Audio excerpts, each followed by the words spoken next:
This is a Thor News presentation. Thor News presents What Have We Found?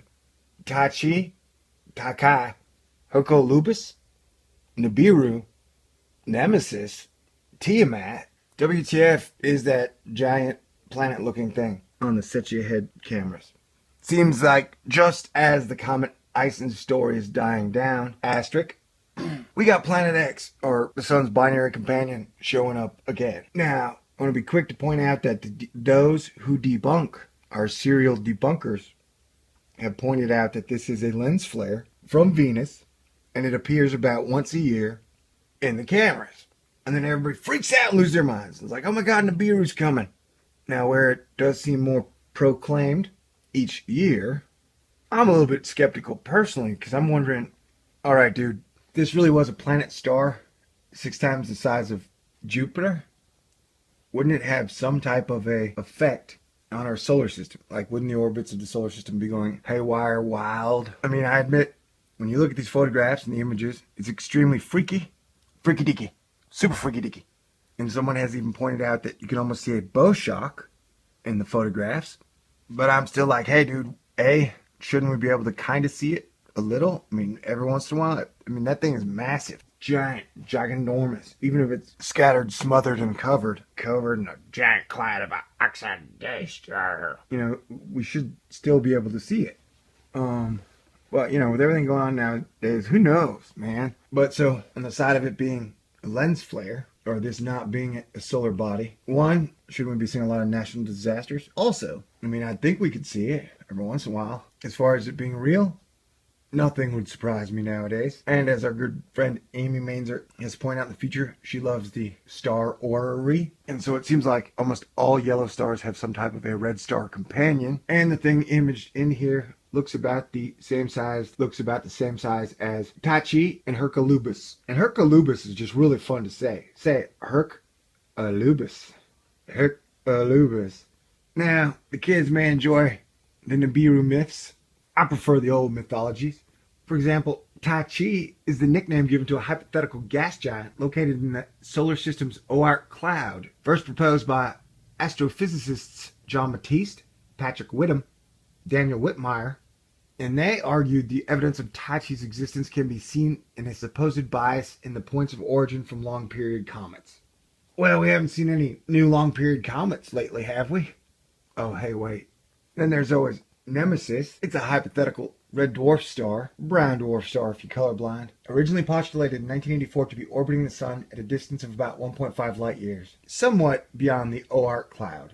And it was said to explain the perceived cycle of mass extinctions in the geological record, which seem to occur more often at intervals of 26 million years. Oh, hey, did you know as of 2012, over 1,800 brown dwarfs have been identified, and none of them are inside our solar system? And they have proposed that if there was a red dwarf star or a brown dwarf, the WISE infrared sky survey mission, in its movement verifying parallax measurements, would be expected to find it.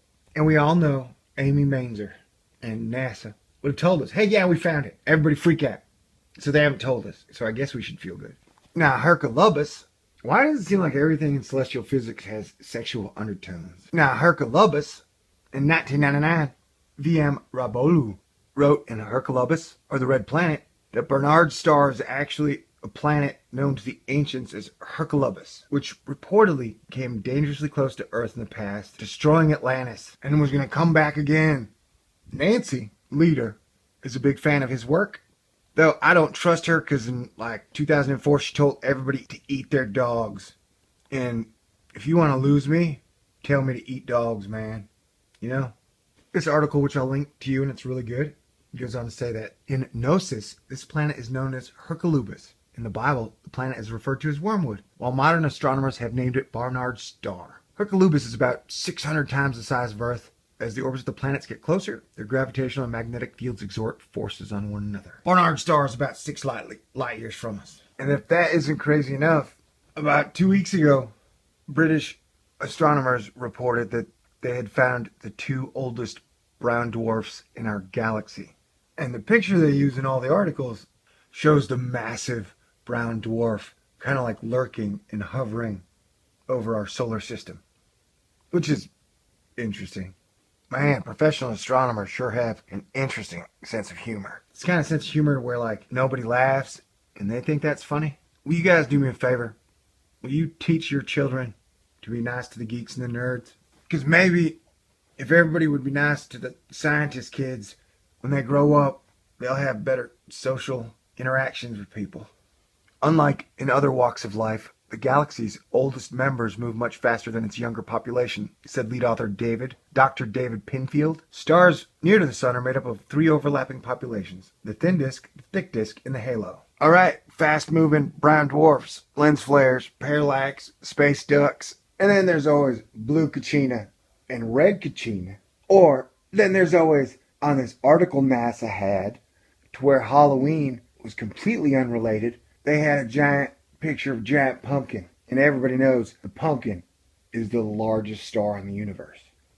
And hey, look what I caught. At the bottom of the pumpkin, there's an ad in this astronomy article where it shows a young woman getting a gift of shoes. And at the very bottom it says, powered by service. What is that? Is science trying to say that if women want shoes, they gotta service somebody? I am offended, science. Oh, and they went to Bernard Starr on Star Blazers, which was one of my favorite cartoons as a kid. That show was badass. Nothing like having a space battleship and a space girlfriend that can fly a plane. Happy Sunday. We'll stay on top of this. All right, God bless everybody. Okay, so thanks. Hey, you, pretty young lady, come here. Give me a kiss. Why does it seem like everything in celestial physics has sexual undertones?